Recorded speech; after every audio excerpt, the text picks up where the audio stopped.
आमदार सुमित वानखडे यांच्या नेतृत्वात भाजपाचे निवडून आलेले नगराध्यक्षासह 14 नगरसेवक यांनी गांधी चौक येथून तेलंगराय महाराज यांना नतमस्तक होऊन ढोल ताशाच्या गजरात श्री छत्रपती शिवाजी चौक येथे पायदळ येऊन श्री छत्रपती शिवाजी महाराजांच्या पुतळ्याला माला अर्पण केले व नगर परिषद येथे आले असता नप मुख्याधिकारी डॉक्टर किरण सुकलवाड यांनी सर्व नवनिर्वाचित नगराध्यक्ष व नगरसेवक यांचे गेटवर स्वागत केले।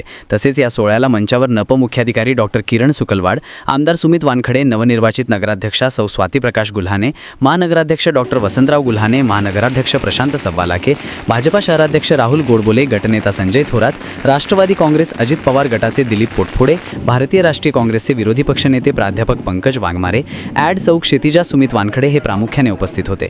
नगराध्यक्ष पदभार सोहळा कार्यक्रमाची सुरुवात महामानवांच्या प्रतिमेचे पूजन व दीप प्रज्वलन करून करण्यात आले।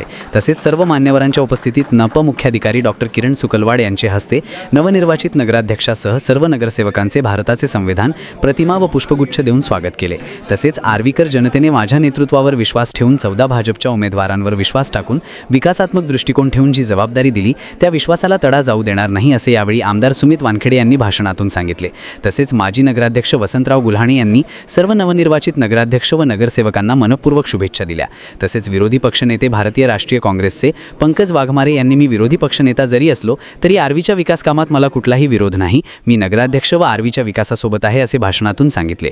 तसेच नवनिर्वाचित नगराध्यक्षा सौ स्वाती प्रकाश गुल्हाणे यांनी आपल्या भाषणातून सुमितदादा वानखडे यांच्या नेतृत्वात नगराध्यक्ष पदाची उमेदवारी दिली व 14 नगरसेवकासह आर्वीकरांच्या आशीर्वादाने निवडून आणले। तसेच त्यांनी त्याबद्दल सर्वांचे आभार मानत दिलेली जबाबदारी विश्वासाने पार पाडेल असे पदभार घेत असताना सांगितले। यावेळी सर्व पत्रकार बंधू व मोठ्या संख्येने मान्यवर आर्वीकर नागरिक प्रामुख्याने उपस्थित होते।